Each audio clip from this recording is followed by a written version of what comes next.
Happy Monday. Happy Monday. Fancy meeting you here. Yeah. Where are you this week? I'm near Grants Pass, Oregon. So Okay, it's a nice time for working remote, as long as you can find a good internet connection, which was a little bit challenging, but now I have 100 megabits per second, so we should oh, be good. that's pretty good. That's Yeah, it's awesome. decent. Yeah. Yeah, nice. Yeah, this week I think we wanted to talk about data lakes and data warehouses. Yeah, and I'm excited for this topic. I mean, the thing is, when I was coming up in the data world, data lakes were still all the talk and a huge buzzword. And I think the buzzy aspect of data lakes has kind of started to subside, right? Like people don't use the terms big data and data lake as much as they used to, but the use cases are still there. So I think today we wanted to talk about like what is the place of a data lake in a modern data architecture, and what part of that role can with a cloud data warehouse handle, and when do you really need to think about doing something else besides a cloud data warehouse? Hmm. Yeah. Yeah, I mean, what do you think are some ways to think about this? This Yeah, so I was gonna, particular. I'll get a little bit pedantic here and go through some of the history. I mean, it's interesting to look at the history of big data and how this really came about. And this really happened because in the early days of the internet, there were two big problems that companies wanted to solve. So one was, going all the way back to Alta Vista. How do you index the entire web? And then you get all this data, all these different websites, all this HTML. How do you make sense of that? And so I think early on companies could like download the whole web, but then like how do you actually turn that into a search engine? And that's a problem that Google was interested in solving very early on for obvious reasons. And the second big problem was that all of these servers, you had these, Apache stacks, these LAMP stacks, all kinds of different server stacks that were generating tons and tons of data through logs. And at some point, someone realized like, hey, these logs contain a lot of interesting data about customer behavior and user behavior. What if we could look at those logs? Well, the problem is if you were a huge site from the early days, like Yahoo, say, that was just an utterly massive amount of data for the time. And yeah, you could try to shoehorn that into a Teradata system or something, but it seemed like a very awkward fit. It was extremely expensive. It wasn't super scalable past a certain point. And so companies started saying, okay, how can we process these raw files? And that's where the data lake concept came about. It's like, let's put all these raw files somewhere, and then let's come up with an engine that can then grab those files and query them. And so Google's original contribution in the space was MapReduce. They came up with this GFS concept, a distributed file system that was coupled with computing. And then Yahoo built off of that. They took that original paper from 2004 and designed their own system, which is the open source Hadoop. That's where it started. Of course, lots of people contributed to it. I think the evolution we've seen since then is, well, first of all, actually data lakes have diversified massively in the cloud. There are all kinds of tools for interacting with data lakes. You've got Presto, you've got Spark are the big ones these days, I would say. What other ones am I not thinking of? But you have a ton of different systems that can just talk to these file systems. Yeah, I mean, we did a talk with Apache Kylan, with a Mm-hmm. contributor from that actually last Wednesday for Yeah. the Utah Data Engineering meetup, and yeah, that was I think kind of case in point. That was a system. Kylan was a system that I was unfamiliar with, and at least going through the presentation, I was very impressed by its capabilities. I mean, it claimed to have significantly lower latency than other SQL-based Hadoop approaches. Mm-hmm. I'm not sure what they were comparing it to, if it was Hive or Presto, but point being, they definitely tackled the problem. And I mean, there's yeah, it seems like there's no shortage of ways that you can query data in a data lake now. So Right. and new But technologies then coming up. So exactly. So the really good news is that data lakes are much easier than they used to be, and there are a ton of awesome tools to work with data lakes. But the other good news is that cloud data warehouses can behave like data lakes. And here's what I mean by that. So a traditional Teradata system, the standard string type is varchar. In varchar, you have to stipulate exactly how big each string will be. You can say, I want this field to be 100 characters long. And second, even if you're maxing out that varchar field, it's still only 255 characters. And so there's an implicit assumption here that those fields are pretty small by modern data standards. Now, to be fair, Teradata has some other types now that help you with this that can be larger. But traditional database, they assume that text data is not going to be too large. Um, Snowflake has a max string size of 16 megabytes. So that's like 16 million characters. So basically you can cram a lot of unstructured text data right into Snowflake. BigQuery's limit is 100 megabytes per row. And so as long as all of your fields are less than 100 megabytes, you can have some massive string fields in there and just directly query those using SQL. And if you want an off-the-shelf example to play around with in BigQuery, there's the GitHub data set, and they have a content table that has the content of every commit up to 1 megabyte. That's a huge amount of raw text data that you can just directly query without messing around with an external tool. So that's very cool.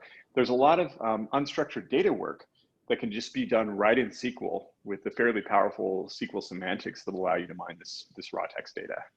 Yeah, I mean, I can see some pros for that. I mean, having the data all in one spot, I guess.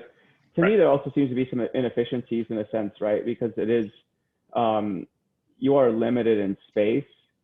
Right. And so, I mean, it would, part of me wonders if it would just be easier to have a pointer to a file, an object store, and then just do your analysis on that. Because I mean, the 16 megabyte restriction seems it's pretty. That can be a tight restriction. A bit artificial, right? So, especially when you're talking about gigs of data and so forth. Just because, and I could think of like when you're trying to store that in a column store as well. I mean, that could get a bit funky just in terms of allocating resources on nodes and stuff. But exactly. Tomato, and I think that's kind of where maybe the data lake comes into play, is when you have, the keyword being unstructured data, large amounts of text, audio, video, whatever. Audio and video do not fit into any of these databases. Like when I talk about unstructured, it really would have to be text to fit into BigQuery and Snowflake. So audio and video are definitely data lake candidates. Yeah. And in that case too, it's kind of like, well, why, for anything that's unstructured, i.e., that isn't like a natural fit in a data, because a data warehouse, if you harken back to that history too, I mean, it was relational modeling, dimensional modeling. It's business data, right? And so you're trying to find, if you take the beam method, for example, I mean, it's like who, what, where, when, how, etc. When you're querying your data, and those tend to be very discrete dimensions and facts, right? And so I think that there's something to be said for having the ability to put lots of text in the field, but at the same time, it kind of makes me queasy in that sense, where it's sort of, you're sort of going against the notion of what a data warehouse was originally intended for. Right. And now you're kind of turning it, because the data warehouse, I mean, the data lake, there was like the notion of the data swamp, where you just had like this promiscuous use of, of data resources, and it becomes untenable. And in much the same way, I could see it happening to a data warehouse if you're not too careful. And absolutely, I mean, because even if paradigms like ELT, I mean, that definitely, I think there's a ton of advantages to ELT, but at the same time, your staging area could just become this incredible mess if you're not careful. We've seen this happen a bit. So I tend to think of the data lake, data warehouse paradigm as being, well, there's a couple of threads to it. One, if it is unstructured data like images, text, huge amounts of text. I.e., if it's not meant to be like modeled in the traditional sense, then it should probably go in a data lake, because then you're not constrained by size. And the whole notion of as you point out, the whole notion of the data lake to begin with was you weren't constrained by the size or the variety or like you don't even have to think about it, right? You don't have to think about how to break down strings to 16 megabyte chunks, because it's just in an object store. I think both like GCS and so Google Cloud Storage and Amazon S3, the max object size like 5 terabytes, and that could be compressed. And so that could be like, you could be talking like 50 terabytes of raw text data in a single object, just boom. Yeah, exactly. And so that's, I think, I mean, it was one of the big distinctions is, if you don't want to be constrained by size limits, use a data lake. And I think the data lake lends itself really well to like kind of more pure, I wouldn't say analytical approaches, because you can do a lot of the same stuff in SQL, but the ability to do data science-y things, I guess, on and a diversity of tools, right? That's a big one. So if I want to run SQL and I want to run Spark and I want to run maybe TensorFlow or something, then it's really nice to have that data in a data lake, because I can access it with all of those tools at the same time if I want, without having to move the data around, import, export. And a lot of these tools are open source as well, and so you're not, That's a good you know, point. and vendor lock-in is a pretty big It's real. concern with a lot of our Absolutely. customers, and Yeah. it's a real concern. I mean, Yeah. you know, it's a lot of these cloud data warehouses. It's easy to get your data in. Hard to get With it some out. of them, Yep. it's hard to get it out. Yep. And so Yeah. Yeah. having the flexibility of using open source from the get-go is, I think, attractive to some people. On the other hand, you know, there are some benefits to using cloud data warehouses, and we can get into that. So, well, I think the point is that there's this big overlap zone between the two now, right? Whereas before, I think in the early days of big data, you kind of had Teradata over here as a data warehouse, and over here, pretty separated, was a MapReduce system, a data lake, Hadoop. And now they overlap quite a bit. So on the one side, you had Hive come out, and that meant that Hadoop could do SQL. And then you had BigQuery come out and Redshift and some other tools, and suddenly you could do large scale strings like raw text data right in a data warehouse. So really you have to look at your use case and then make some decisions about where the data is going to land. So, and it could be, you know, with table federation, you know, you might have the option of doing both. So, and that's what we'll talk about. So I think, and you can address Redshift a bit more, but I can talk a bit about Snowflake and BigQuery. Both have ways of kind of integrating with the data lake, and they take slightly different approaches. So the BigQuery approach is to make it much easier to get your data out of BigQuery. So in addition to being able to run SQL queries, you have something called the BigQuery Storage API. And instead of having to wait for your data to export to an object before you can query it with Spark, it just streams out. You just run, you hit it basically and say, hey, I want this data, and the rows just start hitting Spark immediately, and your query can start running on the Spark side. The other thing that BigQuery does is build in a lot of machine learning, and we're seeing that all over the place. They have something called BigQuery Machine Learning, and the tool set there just keeps growing. So a lot of stuff that maybe you would have traditionally done with Spark, you can just now do right in BigQuery. And then going back to the federation that you were talking about, maybe you can talk about this, but Snowflake has their own solution for federation with native table performance, basically. Yeah, I mean, Redshift has the notion of a Spectrum, which is Redshift Spectrum, right? So you can just query, you know, data in S3, structured data. Yeah, I think it opens up, you know, it kind of creates this interesting dichotomy, because on one hand, you have, say if you're in AWS, I mean, you can have your data in S3 and just use Athena or Spectrum, which did that for one client. That was the optimum approach. And the reason we took that approach was the customer wanted flexibility in not being tied to a database or a data warehouse, in which case it's like, well, I guess you don't get a database or data warehouse. You can just federate everything. You know, Redshift makes it pretty easy to get your data out. You just need to dump the data, you know. But it takes time. Like you have to wait for that dump to happen. Yeah. So, but you know, that flexibility was a paradigm that you know, an approach, I guess, that definitely worked for that situation. I think that there were some performance. There's some performance that they probably missed out on as a result, not using the data warehouse correctly, or I would say directly, not correctly, but directly. So, and that's where I like Snowflake's solution to this problem. So what they came up with is, so just like BigQuery, you can have an external table. And if you have an external table, you could just do a create table, create a native table right on top of it.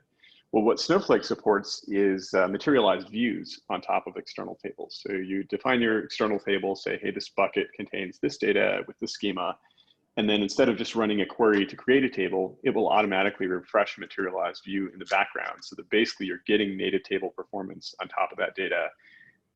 That seems like the best of both worlds in some respects. So that's a really elegant solution to the problem as well. Oh yeah, and you know, the other thing I do like about Snowflake is just the virtual data warehouses, right? So if I need to throw more you know, oomph into my queries, I can just the data warehouse on the fly, and you know, and away you go, and it does that very, very quickly. I mean, to spin up those sorts of resources, I mean, it's getting better, I would say, with managed services. You know, if you're doing a data lake, but you know, Snowflake makes that just, you know, click of a button. It's super simple.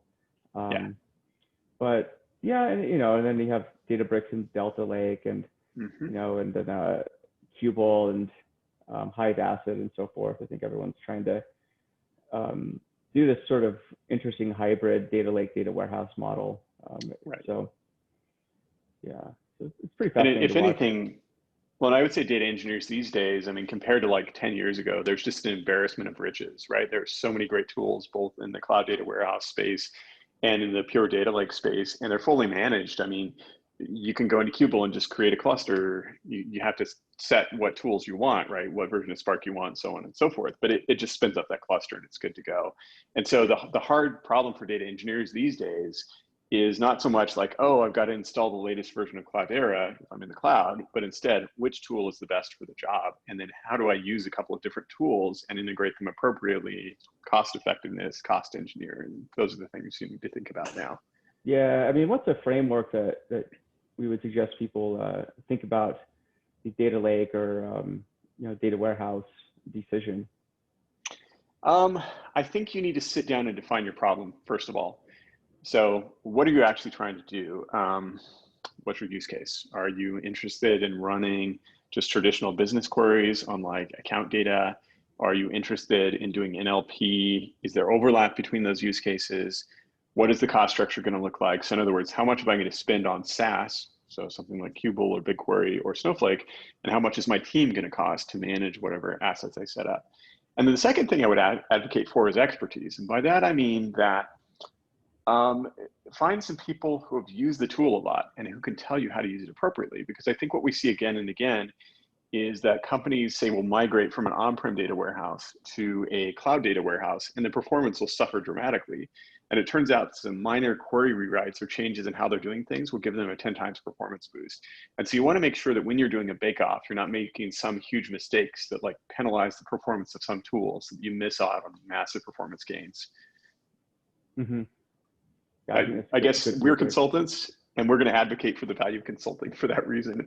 But that doesn't mean that we or other consultants want to come in and do your job for you. It's rather, we want to come in and tell you, oh, here's a great way to use Kubel, teach you how to do it, and then you can do your own evaluation based on the use case.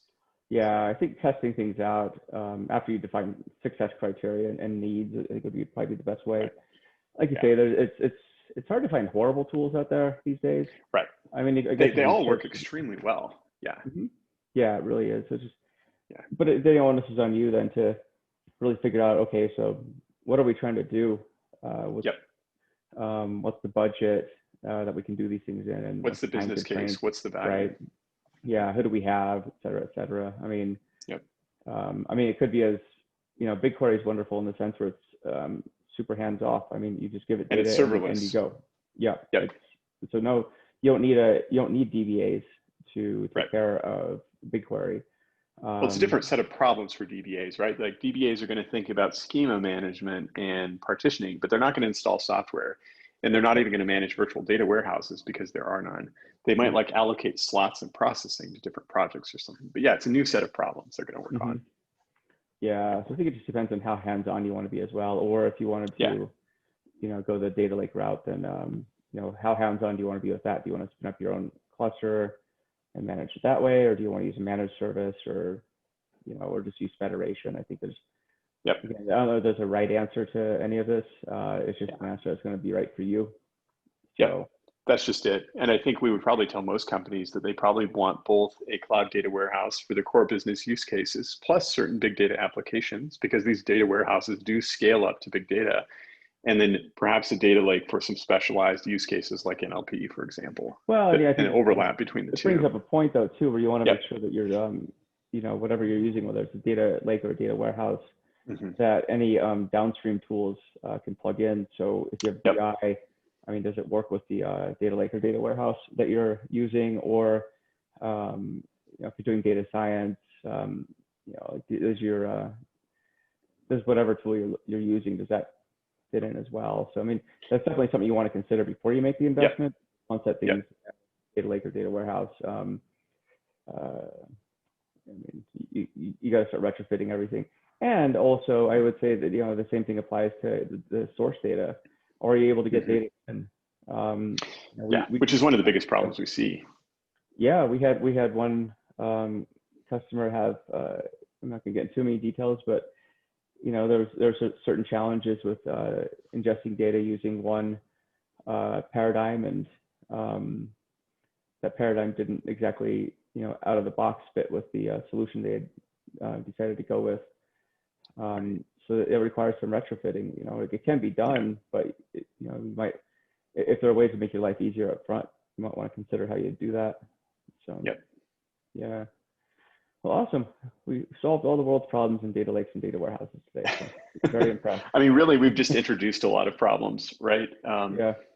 But again, it's a great time to be using data tools because there are so many tools, and the hardest problem is choosing amongst a lot of really great tools rather than having to like dig into the Hadoop source code to get your project working. You can choose one of these the shelf solutions that's going to work really well for you. Yeah, I would say half the battle too is just staying on top of all the new stuff coming out. Yeah. Seems like every day there's a new Apache project coming out that it does the same thing as 15 other Apache projects. So yeah, and that's just that platform or foundation, let alone every there's a lot of third parties clamoring for to be the next Snowflake as well and so forth. So yeah, I think it's still pretty early days in the space. It's exciting, but and that's the other thing too. I mean, with the number of tools coming out, it's like how tied in do you want to be to any particular solution? If that's an issue. Gold rush going on, and there's going to be something better in 2 years. At the same time, I don't think you want to put yourself in a situation where you're just going to be like constantly migrating from tool to tool. I mean, that's a gigantic waste of money and time. So and it comes down to just understanding like what problem are you trying to solve and what's good enough to get the job done. And because on the flip side, because there are so many tools, it's almost a curse in a way because you're always going to have a FOMO about using the old stuff. Oh, this thing's only 2 years old. It's old hat. We got to move to the next stuff. Then it almost becomes like fashion or something. So.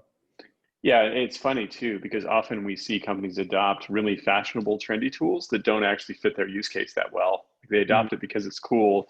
And it turns out they adopted like an OLTP when they really needed an OLAP because it was the latest and greatest OLTP. Yeah. It's unfortunate, but it happens a lot. Or vice versa,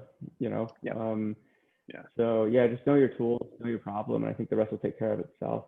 So yeah, and like I said, I think there's value in bringing in experts. If you're going to evaluate Presto, then bring in a Presto expert to help with the optimization and evaluation. And you, in reality, to do a really good bake-off, you probably want a couple of experts so that each tool gets its fair shot. Yeah, definitely, because each tool has its own way of doing stuff, and you're not familiar with the quirks. I think it's you'll have your own benchmarking criteria, and it may not have been the best way of doing stuff. So devil's in the details. So. Cool. Well, I think this is a good conversation. So we'll let you get back to your fun time in Oregon, Matt.